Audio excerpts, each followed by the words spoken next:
Woe to you, O earth and sea, for the devil sends the beast with wrath, because he knows the time is short. Let him who hath understanding reckon the number of the beast, for it is a human number, and its number is 666. There you are, it's the 6th of June, 2023. And today, I'm not talking about Iron Maiden's Number of the Beast, despite the fact that I've got an Iron Maiden t-shirt on. Instead, I am talking about the Omen films, because today, the 6th of June, is Satan Day. So happy Satan Day, Satanists.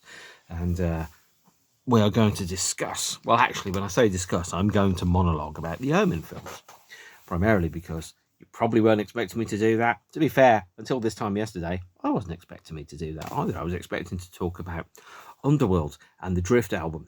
But then my brother texted me and said, you could do the Omen films. And I, evil laugh like Jabba the Hutt, was like, oh boy, that idea's out there. Once that idea's out there, I can't go back from that. That's where you've got to go.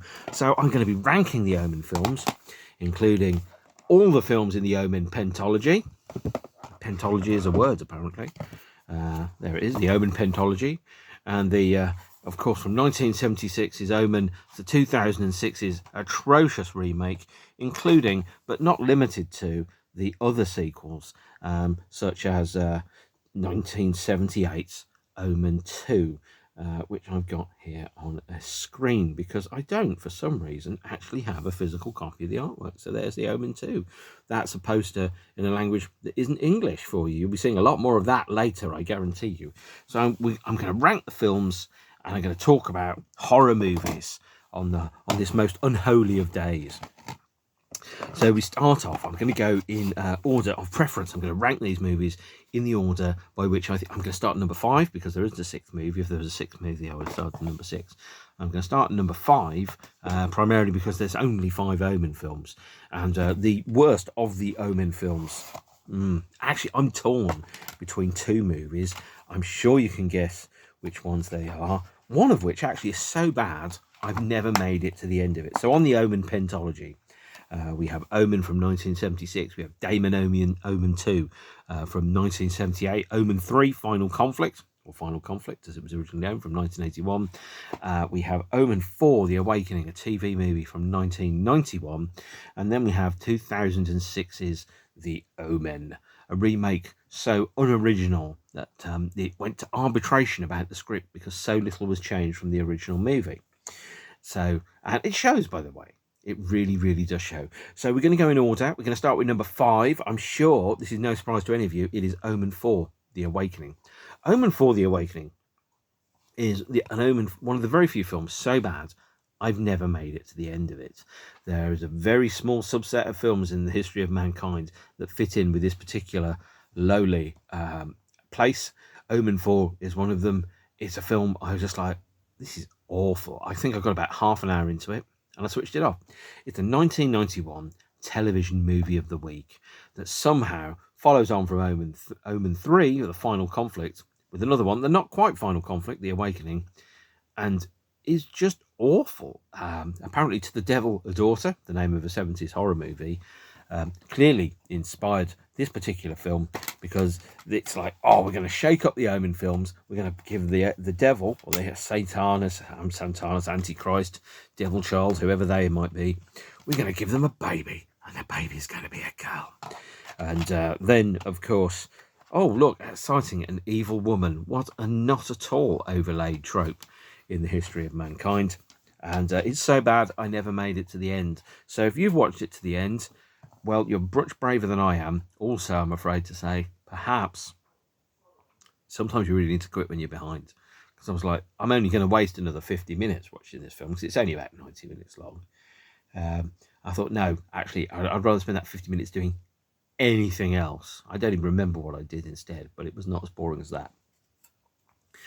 The fourth worst, or fourth best, depending on your point of view, Omen movie is 2006's The Omen, starring that wonderful man, Liev Schreiber, who I'm sure is a lovely human being, but has been in some bad movies, particularly including Wolverine Origins.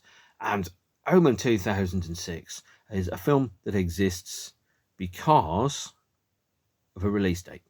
Now, a bad film is bad forever. A good film is good forever. This was not, they didn't make a film, they made a release date. It was released on the 6th of June, 2006.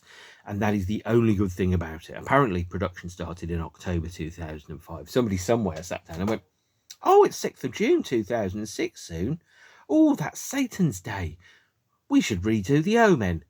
And it's like you go from that to a finished film in 8 months and you end up with something that is definitively a bag of shit. It's awful. I mean, David Thewlis is good because David Thewlis is good in everything. Some of the casting decisions are quite good, but the film is so bad. Again, I have very little memory of its existence. So The Omen from 2006, absolutely atrocious. Now, this is where it gets a little more controversial. Now, common and accepted methodology would have it that Omen 3 is the third film. Omen 2 is the second film, and Omen number 1 is the best film of the pentology. Is pentology a word? It is now. No. Oh, no.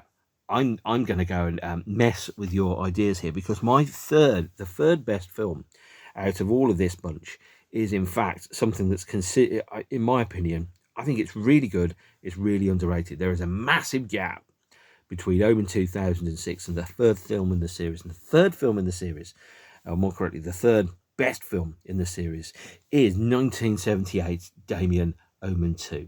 Damien Omen 2 is, in my opinion, a bloody brilliant sequel. It's good, strong, and it's got some really, really interesting ideas in it. Don't worry, that means that somewhere between numbers 1 and 2 are The Final Conflict and 1976's original, The Omen. I'm going to say why I think Damien Omen 2 is so good. Firstly, it is. It's really good. Secondly, it's just, I think it's got some really interesting ideas in it. So the first one is, I think, for the three original Omen films, The Omen, Damien Omen 2, and Final Conflict, are actually very, very similar to the Alien movies, in so much as they went for a different genre with each one of the movies. The Omen from 1976 is a kind of like a slasher movie in one respect, but it's actually a film about, a parent killing their child and or failing, and it's a kind of like, it's a whodunit. It's like that journey of discovery. Damien Omen 2 is one of the very first slasher movies, and Omen 3, The Final Conflict, is kind of like a political thriller, which takes the idea that, what if the son of Satan was actually a leading and very prominent American politician? Really interesting idea. Now, these days, if they'd made Damien Omen 2 or Omen 3, The Final Conflict, it would be a conspiracy theory video on YouTube where somebody would be telling you, oh, yeah, so we think this guy's the Antichrist. Look, he's got 6 fingers on his hand. His name's Damien Thorn. Damien being the son of Satan, Thorn being the crown of thorns. Oh, look at this. It's all obvious. And there's been a lot of, look at the Thorn curse, because there's lots of people that have died in suspicious circumstances around him and all that type of stuff. And they'd get like 400 views, which is still more than me. And it'll probably be on a right-wing conspiraloon website that also uses the word plandemic. So basically, Damien Omen 2 is the first conspiracy theory video, because people are starting to realise, this guy may not be what he appears to be. So what I will say, which is quite interesting about Damien Omen 2, is first and foremost, it's directed by a guy called Don Taylor, who is a perfectly serviceable, cromulent movie director. But the first 4 weeks of filming for this film, Damien Omen 2, were by a director called Mike Hodges. Now, you have heard of Mike Hodges and you have seen his stuff. And when you know what else he's made, you're like, oh my God, what a brilliant stuff. What a brilliant idea. If nothing else, firstly, he made 1981's very underrated and absolutely fantastic Flash Gordon. And then he also made Get Carter. He also made Pulp and a number of other movies that are pretty good, actually. Mike Hodges was a great choice, and following on from the tradition of having good directors. So, for example, Richard Donner made Omen 1. Mike Hodges was originally in the scene for Omen 2, but because Mike Hodges works slowly, it took a little longer. So they fired him after 4 weeks. He still has some scenes that are in the movie. You can't necessarily tell that it's the same guy, but it's I think a really interesting approach. Now, the second thing about Damien Omen 2 is, to me, it's the first slasher movie. It's up there with Halloween, and is massively influential upon things like the Final Destination series, That's a thrillology, by the way, including the much underrated Final Destination 4, which is actually Final Destination 3D, and the Final Destination number 5. I think Final Destination movies are brilliant. I think that Final Destination 2 is one of the best horror movies ever made.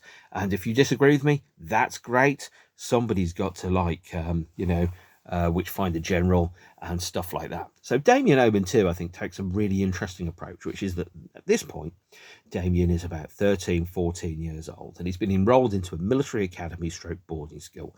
First and foremost, it's a cross between perhaps the weirdest coming-of-age puberty film ever made and Final Destination. It's really strange. What we have in this film is actually a sense of plausible deniability. So there's a lot of stuff now. I was 14 once. It was many, many years ago. And what I remember most about being 14 at that point was being kind of hostage to my own feelings, my hormones. I was very driven. I felt things very, very acutely and very, very sharply when I was that age. And I think there's a really interesting film to be made about puberty and coming of age of hormones and cruelty and understanding the world and immaturity. And also, in this film, you've got a 13, 14-year-old who can kill people just with a thought. Doesn't necessarily always know he's doing it, actually, because there's this dawning sense, this dawning realization in Damien Omen 2 that he's like, oh, I'm the one that's killing the people. And then there's a sense of leaning into it. So when I was 14, for example, if I could have killed people just purely using the power of my mind and possibly some demonic crows or ravens, depending on your point of view. That's a raven, by the way. I think I probably would have done that, but then being 14 years old, you would have also, you'd have hated your parents because they wouldn't give you money and you couldn't go out and you couldn't do things and all that type of stuff. So to me, Damien Omen 2 is a really interesting coming-of-age puberty movie that's also a weird slasher film. And what it also does, it completely turns the genre upside down, massively influential.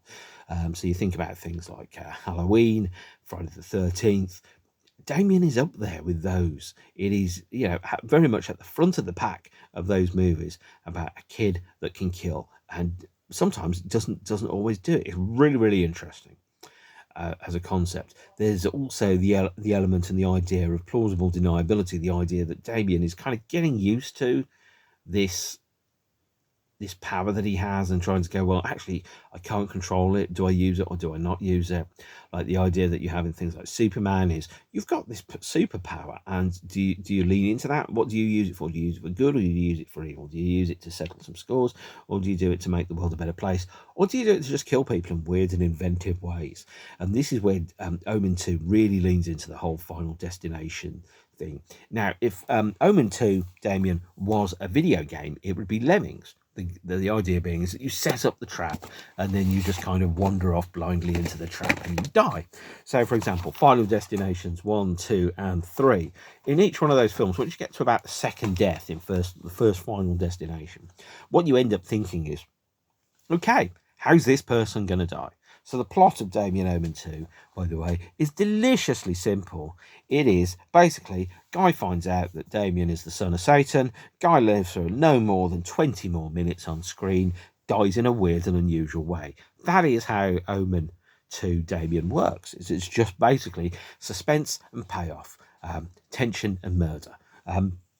It's got this really interesting idea, though, of that actually Damien's not exactly sure he wants to be that guy. There's kind of like an element of running away from the idea, a sentiment of thinking, like, for example, oh, this is my destiny, this is who I am. And then there's that thought that actually goes, well, actually, this isn't who I am, this isn't who I want to be. I don't want to be this guy, I want to be somebody else.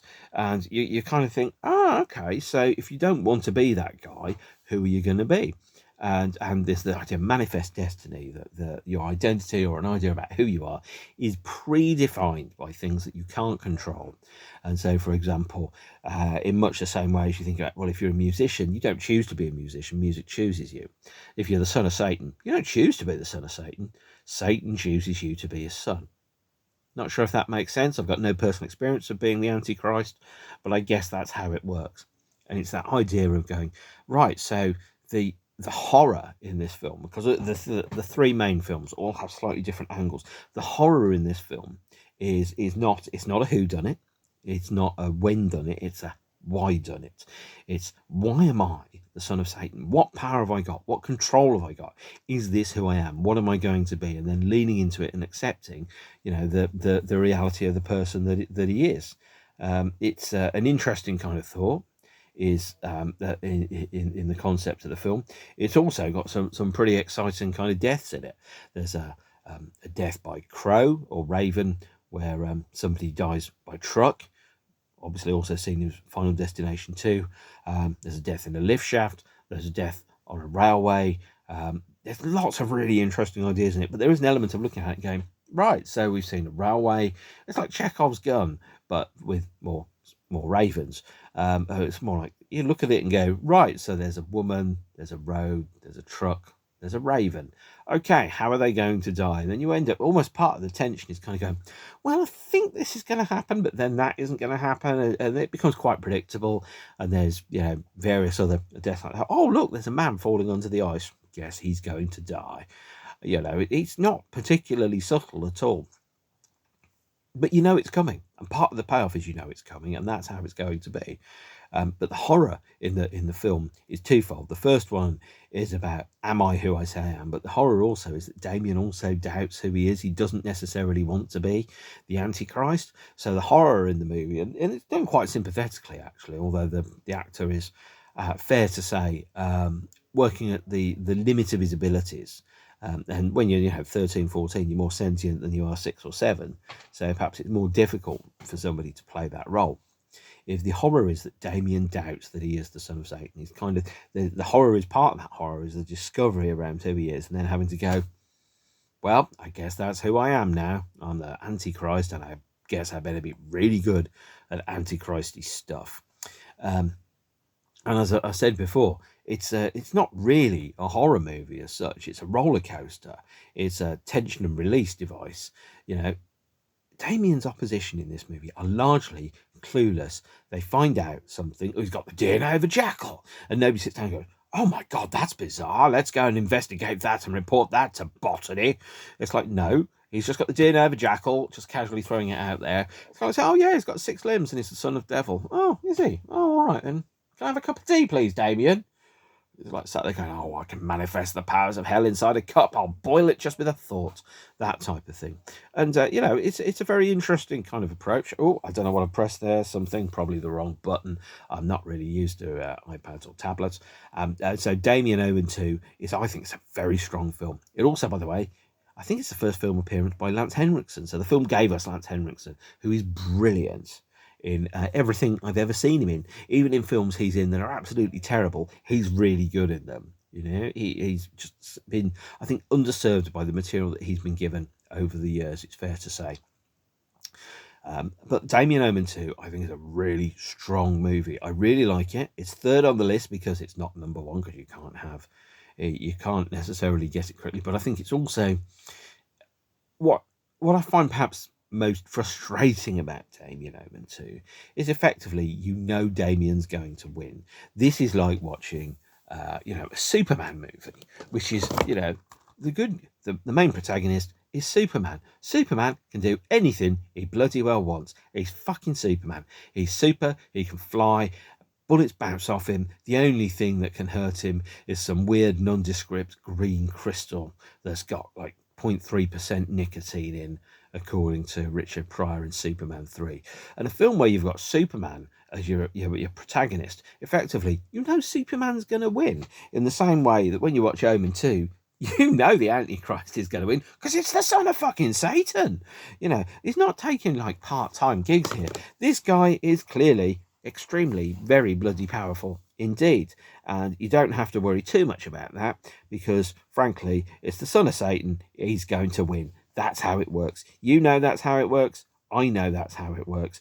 There's no two ways about it. That's just how it is. The son of Satan is going to win because, lo and behold, he's the devil. Oh my God, the son of the devil. He's got the powers of the devil. He can control crows, ravens, lifts, trains. And then you've got some average schmuck who found out 5 minutes ago that the guy's perhaps a bit dodgy and got the DNA of a jackal. It's not a fair fight, guys. It's like you're bringing a thermonuclear bomb to a gunfight or a knife fight. You know you're going to win when you do that. Right, number 2 on my list. Number 2 Omen movie. What's it going to be? Is it going to be Omen 3, Final Conflict? Or is it going to be 1976's original and classic, The Omen? Well, guess what? It's going to be The Omen, the 1976 original, starring Gregory Peck. Now, originally, by the way, this film, they offered it to Charlton Heston. He turned it down. They offered it to William Holden, and he turned it down too because he didn't want to play a role where he was going to go and murder a child.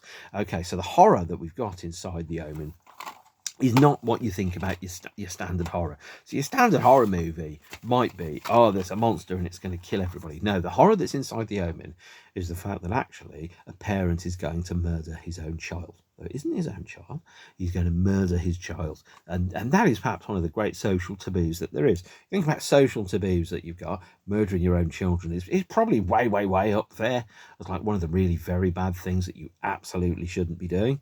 And so therefore The Omen has this concept that actually that the hero of the protagonist of the film has to murder his own child with a sacred dagger because his child is the son of Satan. And you kind of there's an element of the horror inside the whodunit inside The Omen because there's an element of discovery inside it. Included now, the script was written in a way to be ambiguous that it wasn't actually sure whether it was actually the son of Satan or the Antichrist, or whether it was going to be that somebody somewhere is having a delusion, thinks he is, and it's all just improbable coincidence, which I think is an absolutely fascinating way to portray the script. But when it came to filming and shooting, they became less ambiguous about it. And they also, at the same point, kind of also had that famous last shot of a smiling child, which kind of gives the game away and goes very clearly, yes, this is the son of Satan. And boy, mankind is fucked. So, with is he the Antichrist or not? It's a whodunit, and the whodunit is, who is the child? Is the child actually, Antichrist, devil, child, Satan, spawn, or is he just a child that's got some improbable coincidences and a bad stroke of luck that would keep the conspiracy theorists happy? And that's perhaps where it comes in. Then it slowly dawns on you that if nothing else, Gregory Peck's character, Robert Thorne, the American ambassador to the UK, firmly believes that is the case. It then becomes very, very clear that whether that's true or not, that is true for him. And that is the angle that he's going to take. I think the idea of putting that inside the political world, making him the son of the American ambassador to the United Kingdom, absolutely fascinating concept. When people talk about politicians being positively satanic or devilish, it's really, really interesting from that perspective. That's the angle that they're going to take with this particular film, and I think it is really powerful in the way in which it approaches it, because that's the kind of thing where you kind of go, well, that's pretty advanced stuff for 1976. It really, really is. Richard Donner directed this film. When you think about the other films that Richard Donner's directed, you kind of go, actually, it's very good, but you look at it and go, is there actually a thing such as a Richard Donner movie? Because remember, the film that he made instead of Damien Omen 2 was Superman. And the only films which I think he's really worked on a substantial number of sequels is the Lethal Weapon quadrology. Yeah, we're getting all the words out today. Thrillology, quadrology, pentology. There we go. It's a good thing there's not 6 films. But what the other thing about The Omen, which I think is really, really interesting, is that the time that it came out, so it was released in 1976, and 1976 was hot on the heels of a little-known movie you may have heard of called The Exorcist. And The Exorcist and then The Omen as a follow-up were kind of the two films that really took horror into the big leagues, because before that, in the early 70s, the late 60s, there were things like, Witchfinder General, To the Devil a Daughter, those type of stuff. And it was Vincent Price and Christopher Lee and Peter Cushing wandering around old castles at weekends, going on about tits and vampires and ghosts with a side order of sex and some titillation. Really schlocky rubbish. And they were like, we don't care what we make. They really were putting the ham into Hammer of horror. And the Hammer movies were just tacky, end of the pier, all scared you, jump scare nonsense. And I agree with a couple of other people. Jump scares are really, really lazy methods of filmmaking. They are juvenile. Oh, look, caught you, ha ha, slapstick, but for scares. Jump scares are terrible. And horror movies in the late 60s and the early 70s, there were some really, really good ones. There was Rosemary's Baby, for example. But Omen and Exorcist were the first two movies that in my opinion, really propelled horror into being taken seriously.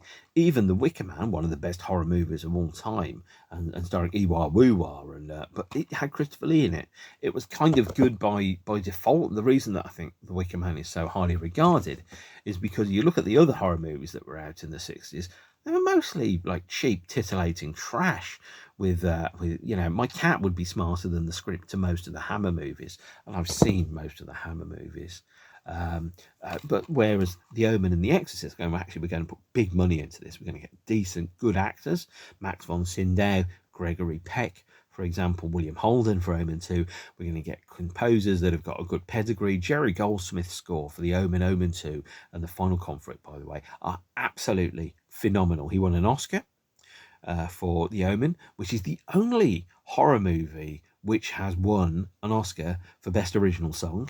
And Jerry Goldsmith's approach to scoring a movie was, I think, I totally agree with him, where he said, you have to score for the movie that you wished it was and not the movie it actually is, which makes the film better, which is why Star Trek the Motion Picture, I absolutely love Star Trek the Motion Picture. And that is in no small part because actually what you're watching is a space opera with Jerry Goldsmith writing one of the best soundtracks of all time. And the soundtrack to Star Trek the Motion Picture is one of the best soundtracks ever, full stop. I will arm wrestle you if you disagree with me. But his approach, make the soundtrack for the movie that you wish it was, elevates things like Omen, Omen 2, and also some of his other work, Poltergeist, Gremlins, not Star Trek 5, for example. But what we were doing with those movies, taking horror out of the ghetto and treating horror as if it was serious and totally credible. So some movies had the approach that, okay, so there's the devil and the Antichrist and all that type of stuff. Isn't that funny? That's a giggle, that's a laugh, that's a hoot. These films took it seriously. They played the stakes absolutely straight-faced. It's very hard to have or to take seriously Christopher Lee wandering around a graveyard fighting a rubber bat. Whereas with this movie, it was like, no, the stakes are real. This child is possessed by Satan, and there is no fucking about her, or a demon, depending on your point of view. And The Omen did exactly the same thing. The stakes were absolutely apocalyptic, taking it 100% seriously, and was absolutely not messing around whatsoever. It was real, and you identified with it. And if you lived in Britain, you recognise Guildford Cathedral, directed by Sir George Gilbert Scott, who also, by the way, designed both the Tate Modern and Battersea Power Station and the Red British Phone Box. So a titan amongst British architects. You recognise Guildford Cathedral, you recognise Leicester Square, you go, that's a world I live in, that's a place I've walked.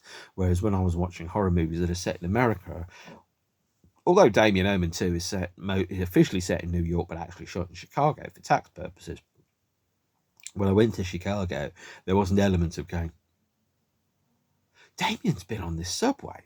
Damien's seen this thing. Whereas again, it was like walking into movies that were real. Whereas in The Omen, because it was London, it was UK, it was Guildford, it was places I recognised, I was going, I know that street. Wow, it's changed. That type of approach, which makes horror more horrific than perhaps some of the outlandish stuff. Like, for example, I wasn't going to walk into the village of Bicester and go, oh yeah, I've been here. They hung a witch there in 1956 or something, 1533. That type of thing, which is what you would have when you were watching things like, Witchfinder General and so on and so forth. Whereas with The Omen, it was real, it was contemporary, it was a world that you recognised, it was a world that you lived in. One of my first memories is seeing news reports of the strikes in 1976 and the photographs from Leicester Square of the rubbish piled high, and in the background, that sign around, the Omen or Omen 2 just about to be released. With Omen, it's a classic horror movie that is realistic, and it's classic because it took the stakes seriously. It played the existence of Satan and the Antichrist as an absolute given. There was no joking around there, no hokum, no nonsense. It was just, this is real and this is serious. And then the ongoing horror that you have amongst Gregory Peck, which is the realization that he has to murder his own child and therefore, of course, ruin his life and be believed by most people to think of him as a fruitcake, a nut job, and a wacko for believing that his son was actually the son. Because you can imagine, you go to court because you can't hide the fact that you murdered your own child on an altar at a church, for example, and then you kind of go, yeah, I genuinely believed he was the son of Satan. And everyone goes, you're crazy. But you go, no, I'm not. I'm right. And the reason I'm right is because we're still alive today, because Satan didn't live, and he didn't live to take over the world. Which is, of course, what happens in Omen 3, The Final Conflict. Not spoiling it for you, because that film is 42 years old. There is a statute of limitations, and 42 years old is sufficient time. I think The Omen is the second best movie in the series, because it plays with the idea and the concept and the terror of murdering your own child. It takes it very, very seriously. It presents it utterly realistically, as much as one can realistically, kind of lean into the existence of God and the devil and heaven and all that stuff. But it plays those stakes as given. There's no fairy tales. Jesus is an astronaut. No, it just goes, no, this is real. This is the way it is. That is how it's going to be. Which means, and I know this will surprise some of you, I think the number one horror movie in the Omen series is 1981's Omen 3, The Final Conflict, which was originally released just as The Final Conflict. Now, the reason I'm showing you this, and the reason I'm showing you the shame for Damien Omen 2, is that Damien Omen 3 and The Final Conflict have not got home standalone releases. They're only in the Omen Pentology box set. You can't get them separately or anything like that. And frankly, me just showing you a thing and going, look, there's a disc. This one says Omen 2. That one says Omen 3. Not that exciting. So that's why I'm picking up the cover art. I have ordered the soundtrack CDs because I think some of Jerry Goldsmith's best ever work is in Omen 2 and 3. But what I will say is I don't have those yet. They're in the post, so I can't show them to you. So you're just going to have to look at a picture of Sam Neill. So Omen 3. Why is Omen 3, The Final Conflict, my favourite of the movies?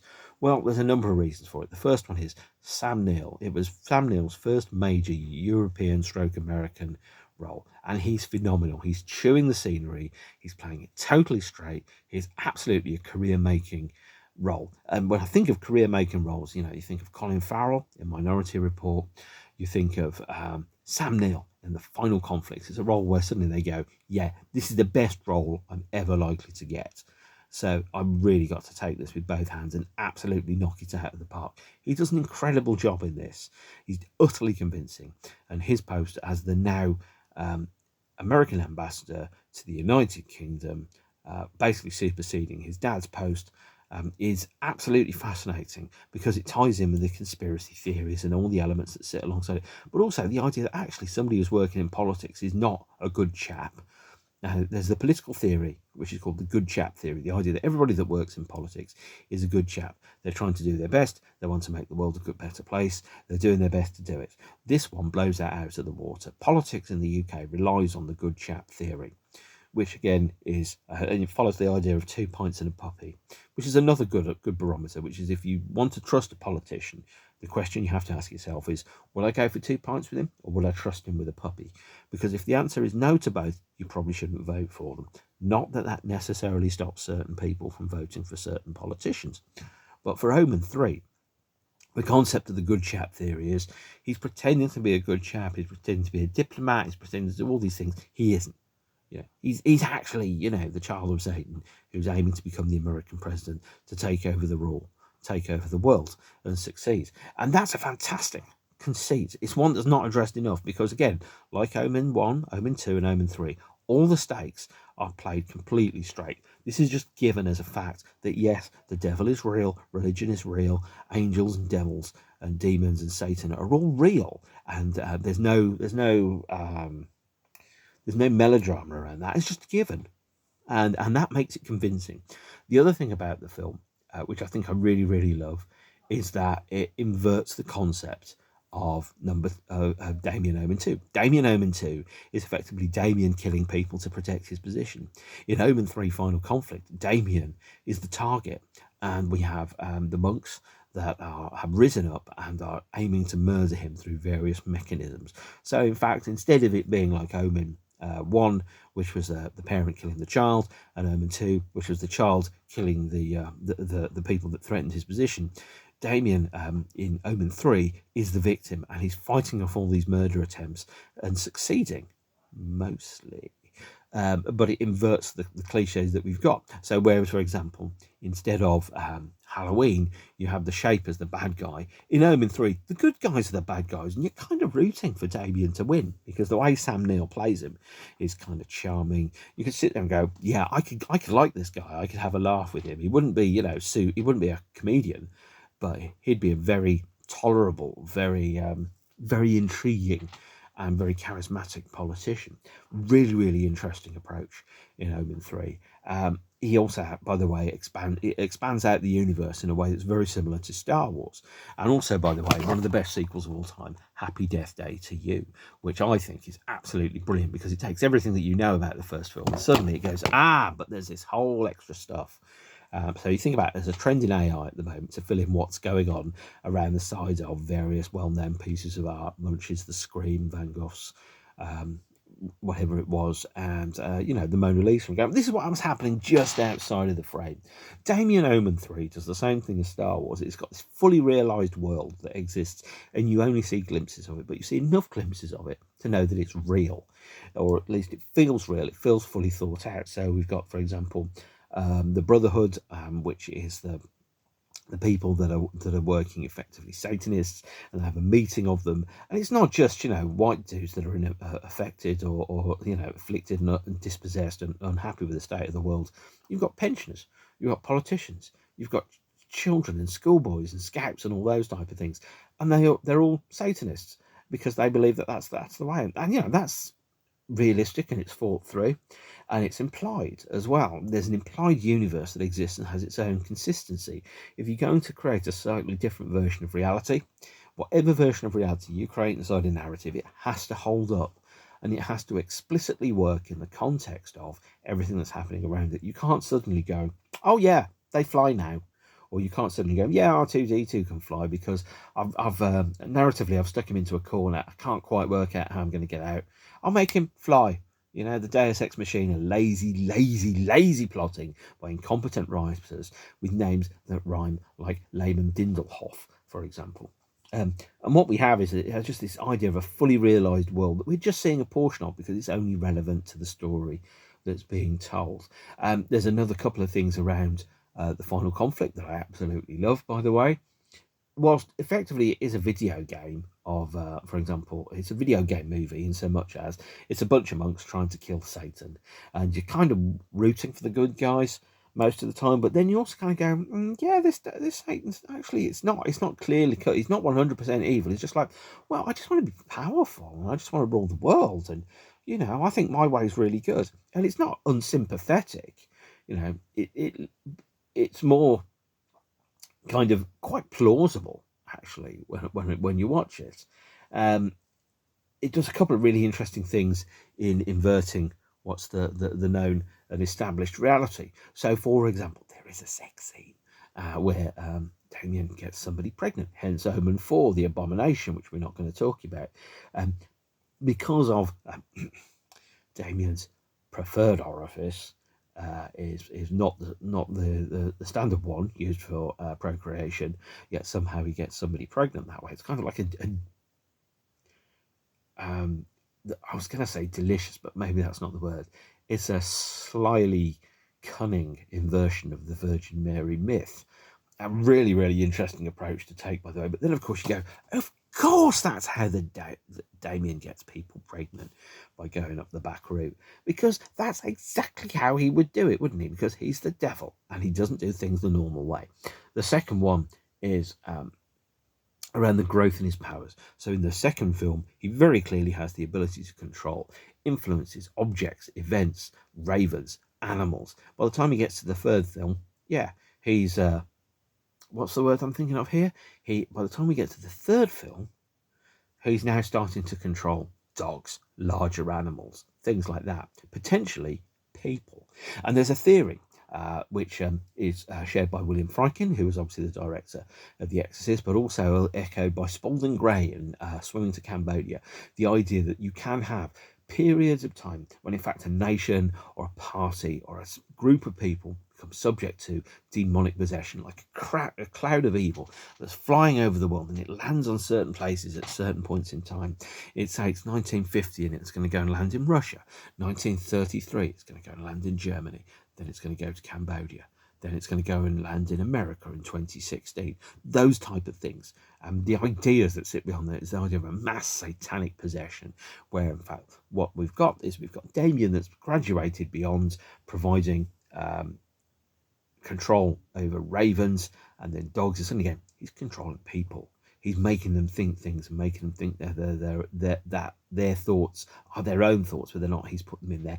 And that starts right from the beginning of the film with a very graphic suicide that resembles a well-known politician's suicide on American television in the 1970s. He called a press conference and blew his own brains out on television as a result of a scandal. Omen 3 takes that idea and it runs with it, and it's wonderful.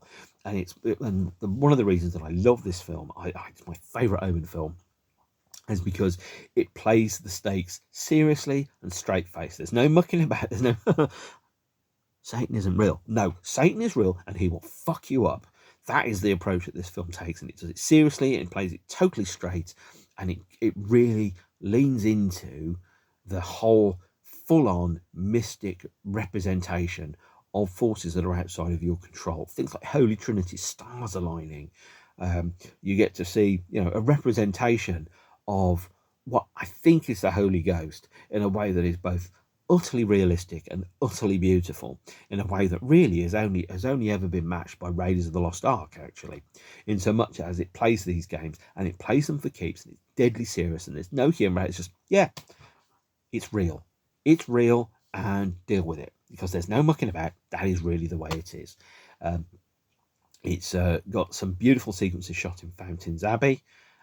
It's also, by the way, reuses some stock footage from Superman 2 of the White House before they did the special effects in it, which, oddly enough, Superman 2, directed by, at least a lot of it, by Richard Donner, who decided he was going to go and direct Superman 1 and Superman 2 rather than do Damien Omen 2. But what it is that I think it's also a film that has a very cunning allegory around class, politics, power and control, portraying things like politicians and the rich as potentially, whilst holders of great power, also capable of great evil. It's a really interesting film. It's got some very, very sharp things to say. I think a lot of those sharp things to say are written in the script, because having heard the director's commentary on the DVD, I can confirm that if the director was ever one of the sharpest tools in the shed, by the time he got round to recording the commentary, he had lost some of his abilities. It's fair to say it's quite a boring commentary. It's actually the best DVD commentary ever is Arnold Schwarzenegger in Conan the Barbarian. The bit where he walks out and he punches a camel and he goes, look, I'm punching the camel. And it's like, yeah, that's great, honey, we can see. The director's commentary for the DVD of Omen Final Conflict is perhaps as prosaic as that. But what it is, and I should, by the way, point out, is that when you watch Final Conflict, it's only called Final Conflict. It's not called Omen 3 Final Conflict. They changed the title after release for the VHS and the soundtrack box art. And of course, this poster saying Omen 3 Final Conflict. If it had come out as Omen 3 Final Conflict, I think it would have perhaps done far better than just relying on people going, oh, Final Conflict. Oh, that's the Omen film. Who's this guy that's not been in any of the other Omen films? That's the devil now, is it? Okay, fine.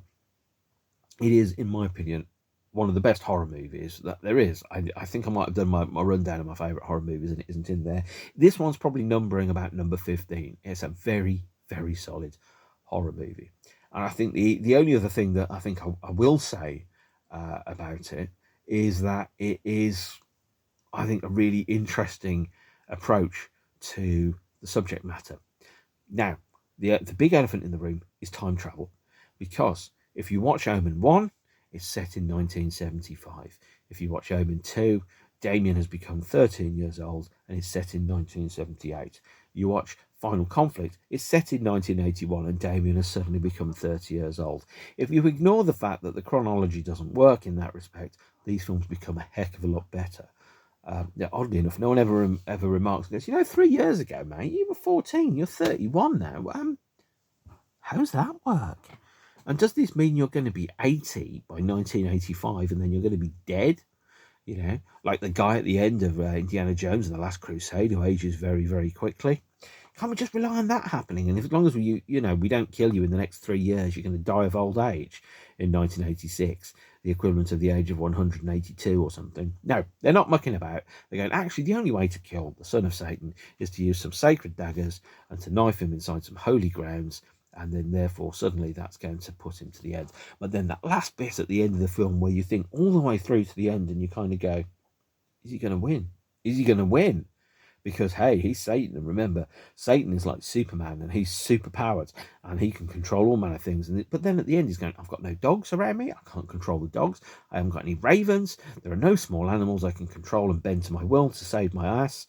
And then there's that bit at the end where he kind of collapses onto the... by the way, I am spoiling the film here, but if you've made it 45 minutes in, you should expect spoilers. It's also 42 years old.